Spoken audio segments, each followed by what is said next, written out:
감미료들은 심혈관 질환의 위험을 높일 수도 있다라는 그런 결과도 나와 있기 때문에 과량 이렇게 드시는 거는 좀 피하셔야 되지 않을까라는 생각을 합니다. 제일 좋은 거는 과일은 통째로 먹는 게 제일 좋겠다. 그 다음이 작즙 그냥 유통되는 거는 그야말로 식이섬유라든지 이런 것들이 부족한 형태다. 그 밖에도 또 비만과 식단 관련 좀 더 여쭤보려고 하는데, 교수님 많은 환자분들 보셨을 때 현대인들이 살찌게 하는 최악의 습관은 뭐라고 보시나요? 살찌게 최악의 습관이요. 네. 일단은 습관이라기보다도 네. 환경이 바뀌어서 그래요. 환경이 바뀌어서 아까도 말씀드렸지만은 그 초가공 식품들이 네. 굉장히 많이 있습니다. 네. 그런 식품들은 우리가 주변에 계속 노출되고 있거든요. 네. 그래서 뭐 계속 뭐 눈에 띄면 집어 먹게 됩니다. 하나 먹으면 계속 먹게 되고 뭐 이런 식으로 되는 환경 자체가 이 살찌게 한다라고 볼 수 있고요. 첫째는 이제 그런 음식이 많다. 네. 둘째는 우리가 신체 활동을 거의 하지 않아도 되는 그런 시대가 된 거죠. 예. 그래서 아마 작가님 옛날에 택시 타서 창문 내릴 때 돌리셨죠, 이렇게? 그쵸. 보셨어요, 최근에?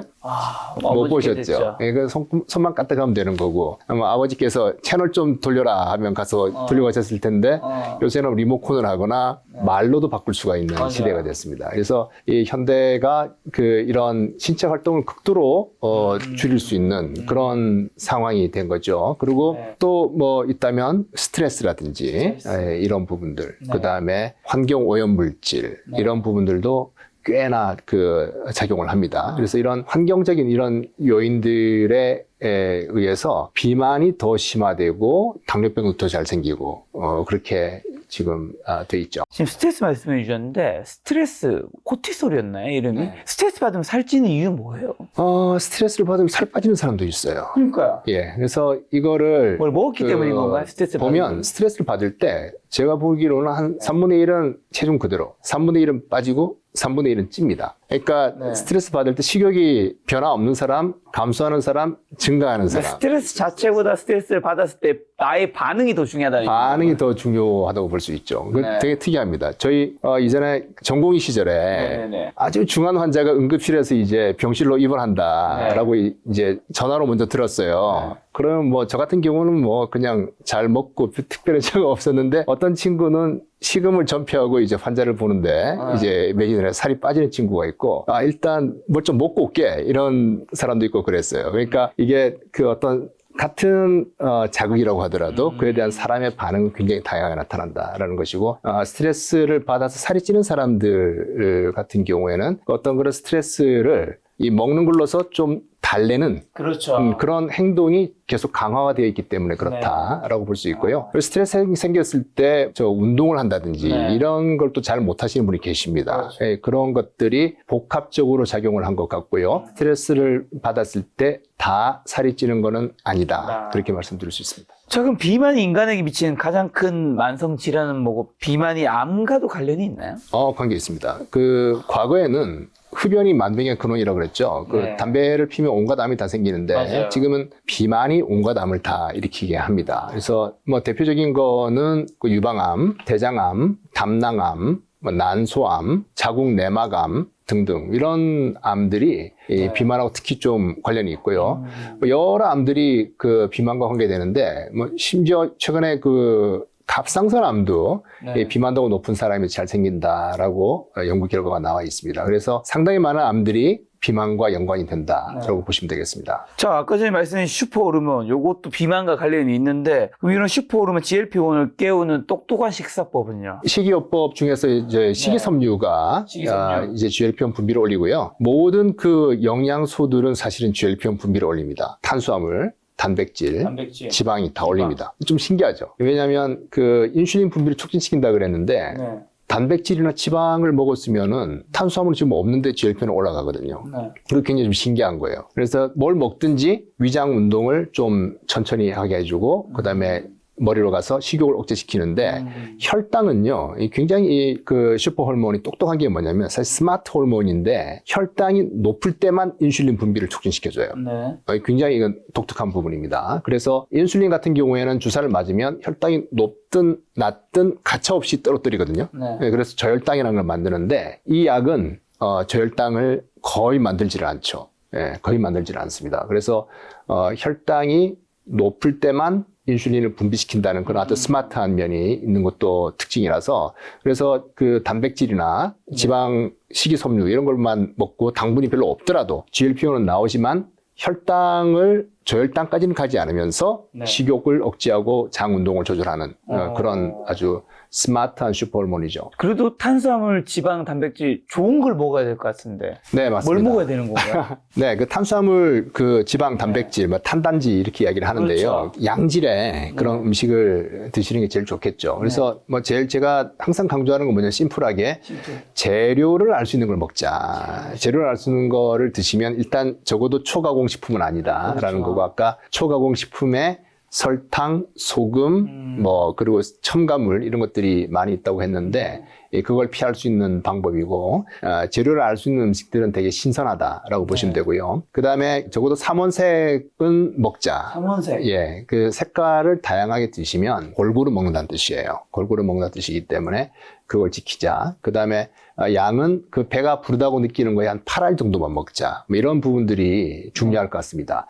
그 다음에 이제 탄단지의 그런 퀄리티도 굉장히 중요하겠죠. 탄수화물 같은 경우에는 이제 뭐 밀가루, 쌀, 흰쌀, 그리고 설탕 이런 부분들은 좀 좋지 않은 쪽으로 작용하기 때문에 정제 탄수화물 예, 같은. 통곡물류 이런 부분들은 굉장히 좋다라고 보시면 되겠습니다. 그 다음에 단백질 같은 경우에는 이제 피해야 될 것이 가공육 같은 거죠.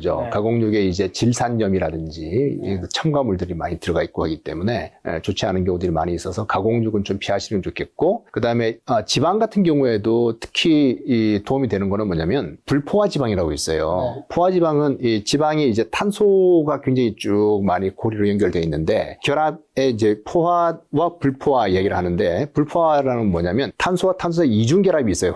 화학 이야기인데요. 그게 있는 건데 그 이중결합이 하나 있는 단일 불포화 지방산이라는 게 있는데 대표적인 것이 올리브 오일입니다. 올리브 오일은 상당히 건강에 좋은 쪽으로 모든 데이터가 나오고 있고요. 그 다음에 불포화 지방이 단일이 아니고 좀 여러 개가 있는 이중결합이 여러 개가 있는 형태의 불포화 지방이 있거든요. 흔히 알고 계시는 오메가3 이런 부분들이 있습니다. 네, 그런 부분들은 건강에 좋은 쪽으로 많은 데이터들이 나와 있는데 그 오메가3는 되게 이제 등푸른 생선에 많이 포함이 되어 있죠. 그래서 그런 부분들을 저희가 추천하고 포화지방이라든지 이런 부분들. 그 다음에 이제 트랜스 지방이라고 있어요. 이거는 가공식품에 많이 나오는데 그건 지금 철저하게 지금 이제 그런 부분들은 컨트롤하기 때문에 아마 지금은 좀 찾아보기 쉽지는 않긴 하지만 그래도 이 가공 과정에서 트랜스 지방이 생길 수가 있는 부분도 있고 하기 때문에 그런 건 좀 피하시는 것이 좋겠습니다. 가장 궁금한 건 그런 거죠. 교수님 아침, 점심, 저녁 어떻게 드시나요? 어느 정도의 루틴이 있으실 것 같은데. 뭐 루틴은 시간이 얼마이냐 따라 다른 거죠.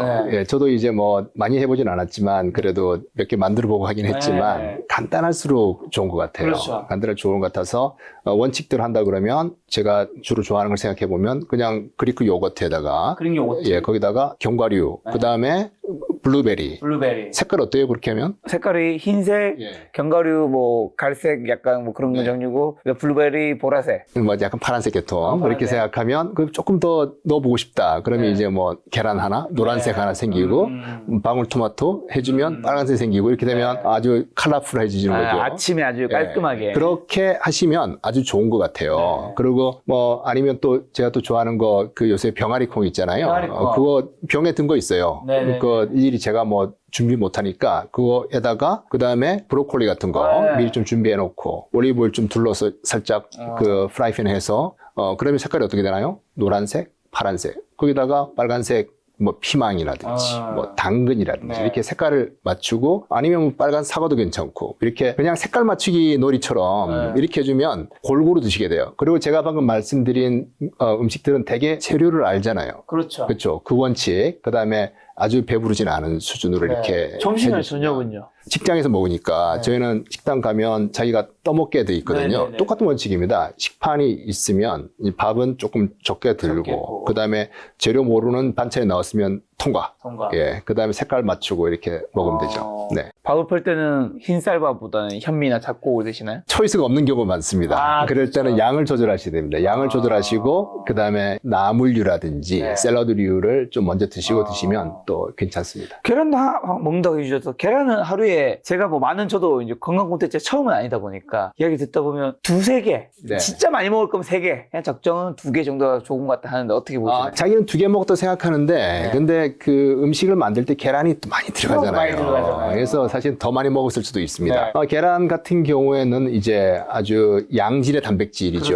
그렇죠. 근데 걱정하시는 거는 되게 그 노른자 위에 있는 콜레스테롤 콜레스테롤. 걱정하실 텐데 콜레스테롤은 많이 먹는다고 해서 다 흡수되진 않아요. 일정 부분이 흡수가 되고 나머지는 이제 빠져나가게 되는데요. 그건 뭐 일반적으로 그렇다는 거고 어떤 분들은 콜레스테롤을 많이 드시면 흡수도 많아지는 분도 계신 것 같아요. 이제 환자들 보시게 되면. 그래서 뭐 그런 문제가 있는 분들은 한 번 정도는 콜레스테롤 수치를 좀 체크해 볼 필요가 있다고 생각을 하고요. 뭐 그렇지 않으면 뭐 그 드셔도 크게 문제될 건 없을 텐데 본인의 건강 상태를 좀 따져 보셔야 되고요. 뭐 계란만 드시는 분이 계신가요? 가끔 있었어요. 옛날에 달걀 다이어트 한다고 해서 삶은 달걀만 드시는 그런 다이어트라고 하셨는데 그런 정도가 아니라면 그냥 우리 상식적인 수준에서 드시면 큰 문제는 없지 않을까 싶습니다. 그리고 그 밖에 지금 먹어야 되는 음식이 먹지 말아야 되는 거는 아까 계속 반복해서 말씀해 주시는 재료를 알 수 없는 그리고 초가공식품 네. 이런 건 가급적. 그 다음에 당연히 당이 높은 것도 먹으면 안 되는 거겠죠? 단순당이죠. 네. 입에 넣어가지고 단맛이 난다는 거는 네. 단순당이 있다는 네. 겁니다. 왜 전분 형태로 있으면 씹어야 돼요. 우리가 밥을 넣었을 때 달진 않죠. 입 안에 넣고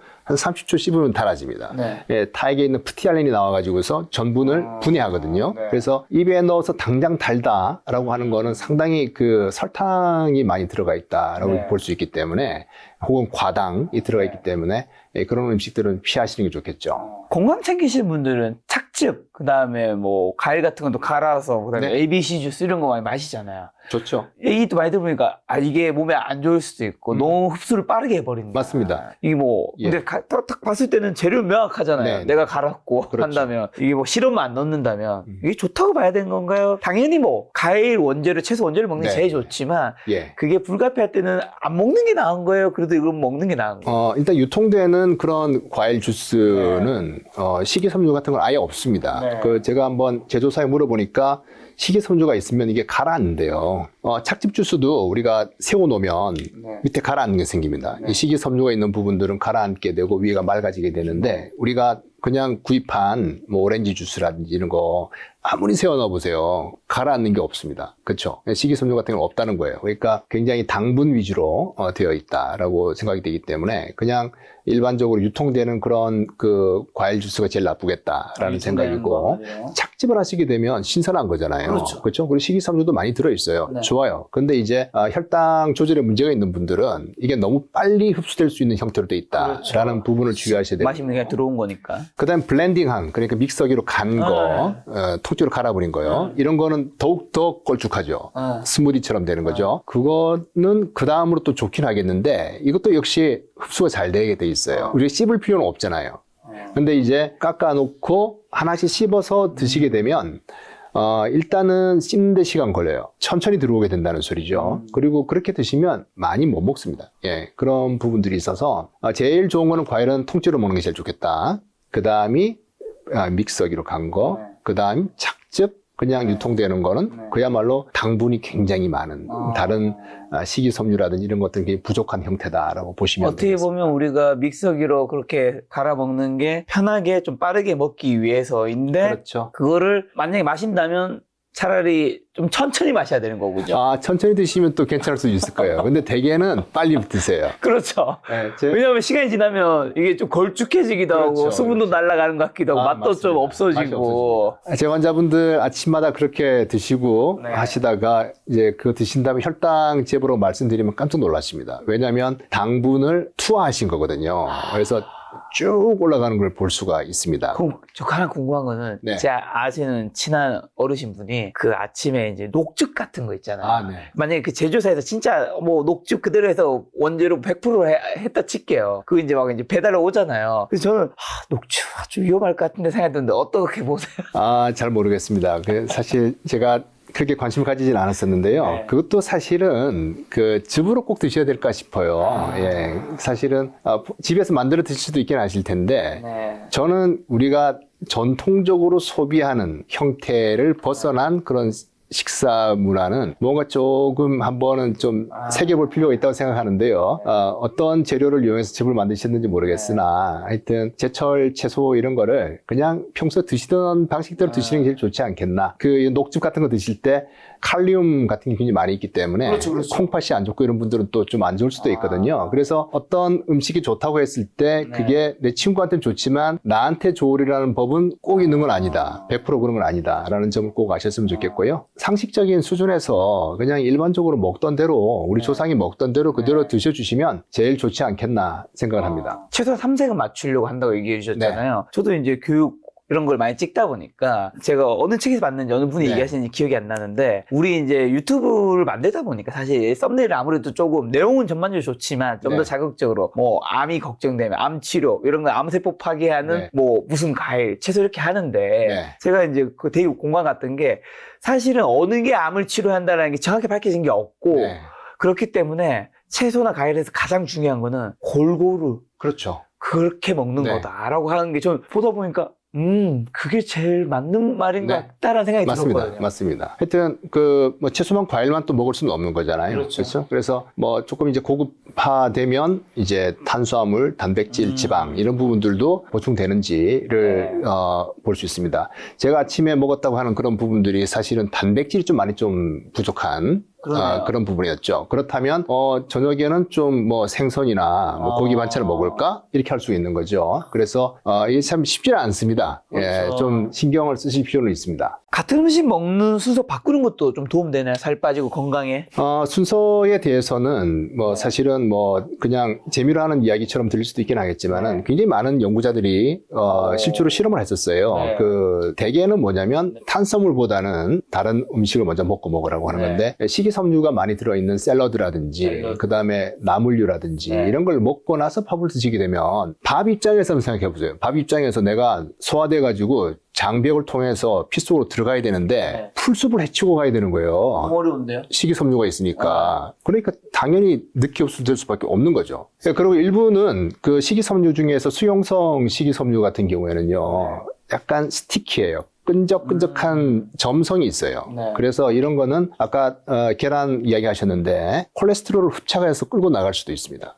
이런 그 물성이 있고 하여튼 그런 것 때문에 이 밥을 조금 뒤쪽으로 보내서 드시게 되면은 아무래도 흡수되는 속도는 느려진다라고 볼 수가 있겠습니다. 그리고 아까 이제 가당 음료 되게 안 좋다 했는데 가당 음료 몸에 얼마나 안 좋고 어쨌든 가당 음료를 좀 덜 먹으려고 제로 음료 먹는단 말이죠. 네. 우리가 제로 음료가 건강에 좋다고 생각하지 않습니다. 다만 네. 콜라보다는 제로 콜라가 조금 더 낫겠지라는 믿음으로 네. 마시거든요. 요거는 맞는 건지.